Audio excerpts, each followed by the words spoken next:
Welcome छ है साथीहरु तपाईहरुलाई हाम्रो यस वर्ल्ड कप प्रिभ्यूमा। आज चाहिँ हाम्रो वर्ल्ड कपको ग्रुप स्टेज गेमहरु सबै सकिसकेछ र भरे रातिबाट चाहिँ हाम्रो अब राउन्ड अफ 32 सुरु हुँदैछ भने अबको हामी चाहिँ आजको भिडियोमा चाहिँ अहिलेसम्म वर्ल्ड कपको ग्रुप स्टेजको गेमहरुमा कस्तो कस्तो परफर्मेन्सहरु भयो र अब राउन्ड अफ 32 मा कुन टिमसँग भिड्दै छ र कस्तो छ उनीहरुको आफ्नो बाटो अबको यात्रा कस्तो छ भनेर पनि हामी कुरा गर्ने छौं, एनालाइज गर्ने छौं अब हैन, एनालाइज गर्ने छौं र अब कुन टिम कोसँग भिड्दै छ र धेरै सबैभन्दा धेरै एक्साइटेड टिमहरु भनेको अर्जेन्टिना, फ्रान्स भयो, पोर्चुगल भयो, उनीहरुको अबको बाटो कस्तो छ भनेर हामी मेनली चाहिँ त्यो कुरामा विशेष चर्चा गर्ने छौं हामी आज। सबैभन्दा पहिला त हामी जुन फ्यानहरुले नेपाल विदेश जुनसुकै देशका फ्यानहरुले अपेक्षा गरेका थिए खेलप्रति, त्यो खेल चाहिँ कुनै पनि टिमले देखाउन सकिन भनिरहेका छन्। के हो त खासमा? यस्तो भयो यसपालि के हुन्छ, मान्छेले पोर्चुगल एज अ च्याम्पियन होस्, एज अ रोनाल्डोको लास्ट वर्ल्ड कप भनेर धेरैले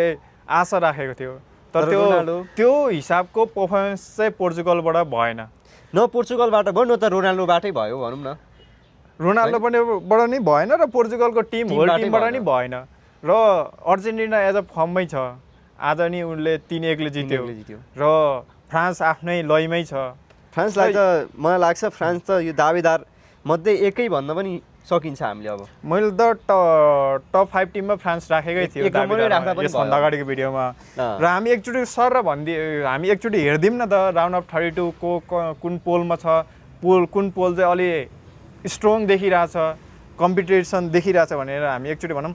एउटा पोलतिर छ जर्मनी, फ्रान्स, अनि त्यसपछि मोराको पनि यही छ, पोर्चुगल पनि यही पोलमा छ, स्पेन पनि यही पोलमा छ, अनि अर्को भनेको साउथ कोरिया र इजिप्ट पनि यही ग्रुपमा छ, यही पोलमा। अर्को पोलतिर हेर्यो भने ब्राजिल भयो, अलि ठुलो टिम नर्वे पनि राम्रै देखिरहेछ, त्यसपछि इङ्ल्यान्ड, अर्जेन्टिना, अनि त्यसपछि आउँछ लु यही टिम मानौँ न, यही टिम मध्ये चाहिँ सेमी फाइनलिस्ट टिमहरू यिनीहरू नै हो। अब यसो हेर्दाखेरि सबैभन्दा सजिलो खालको अलिकति हामी एक्सपेक्टेसनमा अलिकति यसो हेर्दाखेरि सजिलो खालको पोल देखिरहेको चाहिँ हामी अर्जेन्टिनालाई देखिरहेछौँ। अर्जेन्टिनाको पोलमा अर्जेन्टिनाको राउन्ड अफ 32 मा गेम छ केपा भर्डेसँग र त्यसपछि उसले केपा भर्डेसँग जितेपछि उसको गेम हुन्छ इरान अथवा अस्ट्रेलियासँग। राउन्ड अफ 16 मा चाहिँ उसको भेट हुन्छ फेरि इरान अथवा अस्ट्रेलिया भनेको अरूभन्दा अलिकति थोरै इजिनेस ग्रुप जस्तो लागिन्छ हामीलाई पोल हेर्दा चाहिँ। त्यसपछि नै ऊ अगाडि बढ्यो भने चाहिँ कि त कोलम्बिया, कि त स्विजरल्यान्ड, कि त क्रोएसिया मध्ये एउटा टिमसँग पाउने हो उसले। भनेपछि अर्जेन्टिनाको लागि त उयो वर्ल्ड कप त खोइ अब त झन् सेमिफाइनलसम्म त सजिलो छ। सेमिफाइनलमा उसले या त ब्राजिल भेटिन्छ या त इङ्ल्यान्ड भेटिन्छ। यसपालि जुन नेपाली फ्यानहरूले अपेक्षा गरेका थिए नि मेसी र रोनाल्डोको खेल भनेर, त्यो के सम्भव होला त? अब सम्भव मेसी र रोनाल्डोको भन्ने खेल चाहिँ सम्भव अब फाइनलमा यदि इफ पुगे मात्रै सम्भव हुन्छ, नत्र भने नभए यसपालि भेट हुने चान्स धेरै कमै छ। रोनाल्डो मेसी हामी यसपालि नि सायद देख्न पाउँदैनौँ होला। भनेपछि जुन प्रकारले फ्यानहरू एउटा एक्साइटमेन्ट लिएर बसेका थिए त्यो चाहिँ अब पाइएन भनौँ हैन। यो गाह्रै छ किनकि अब पोर्चुगलले राउन्ड अफ 32 जित्यो भने स्पेनसँग भिड्नै पर्छ राउन्ड अफ 16 मा, किनकि त्यो एकदम हडल छ क्या। अब पोर्चुगलको बाटो एकदम हडल छ, एकदम कठिनै बाटो देखिन्छ पोर्चुगलको लागि चाहिँ। भनेपछि अब र त्यसपछि हामी कुरा गरौँ पोर्चुगल आजको गेममा पोर्चुगलको जुन हिसाबले गेम खेल्यो त्यो हिसाबले हेर्दा चाहिँ राउन्ड अफ 32 बाटै बाहिरिने जस्तो देखिरहेछ। र यसको रिजन चाहिँ के छ भने हामी एक्जाम्पल दिउँ न, मेसी अर्जेन्टिना किन यति सक्सेसफुल छ भन्दाखेरि अर्जेन्टिनाको हरेक प्लेयरले मेसीलाई समान स्वरूपलाई प्रोटेक्ट गरिरहेछ क्या। तपाईँहरूले भिडियोहरू रिल्सहरू नि देखिरह होला होइन, मेसीलाई एज अ गुन्डा जसरी पुरा आफू लाइनमा बसेर पछाडि बसेर अस्ति बर्थडेकै हेर्ने हो भने हेर्नु न त्यहाँ हो त्यो हिसाबको छ भने पोर्चुगलको चाहिँ ठ्याक्कै त्यसको उल्टो छ क्या। रोनाल्डो लडिरहेछ भने प्लेयरलाई कुनै मतलब छैन, अनि रोनाल्डोलाई अब बल पास पनि दिन खोज्दैनन् प्लेयरहरू र एकदम के भयो भने रोनाल्डोले एज अ टिमबाटै जाओस्, यो रिटायरमेन्ट लिएर गइदियोस् भन्ने चाहिरहेछ टिमले।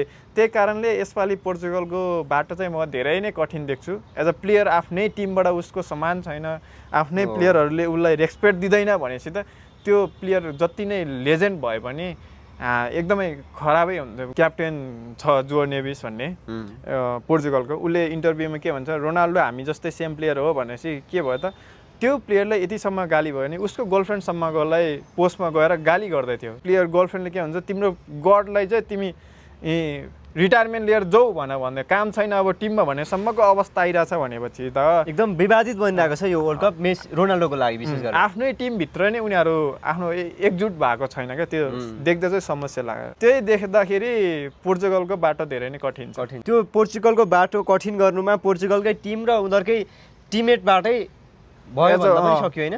कोचिङ, टिम म्यानेजमेन्ट र आफूले प्लेयरहरू अलि म्यानेज गर्न नसक्नु, त्यो पोर्चुगलको आफ्नो टिम म्यानेजमेन्टको समस्या अथवा कमजोरी भन्न मिल्यो।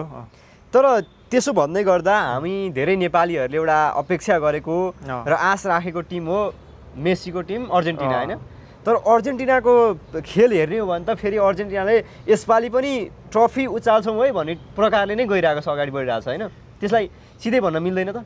मैले यसभन्दा अगाडि भिडियोमा भने नि यो यसपालि सायद अर्जेन्टिनाले एज अ टाइटल डिफेन्स गर्न सक्छ भनेर त्यो लक्ष्य देखाइरहेछ। अब हेरौँ उहाँहरूको अझ यो नट आउटमा नि त्यस्तो धेरै गाह्रो कठिन बाटो देखिरहेको छैन। सेमी फाइनलमा हो एउटा भिड्ने भने फ्रान्स के अरे यो फ्रान्स भने चाहिँ सरी ब्राजिल अथवा इङ्ल्यान्ड मध्ये एउटा टिम पाउने हो भनेपछि उहाँहरूलाई सेमी फाइनलसम्म त इजिली छ क्या बाटो, त्यस्तो गाह्रो छैन।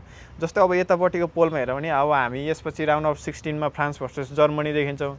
जर्मनी कि त फ्रान्स मध्ये एउटा टिम बाहिरिहाल्छन् त्यहाँबाट। त्यसपछि यताबाट पोर्चुगलको अब फेरि राउन्ड अफ 16मा स्पेन छ। त्यही भएर अलिकति कठिन छ यता यो पोलमा चाहिँ, त्यही भएर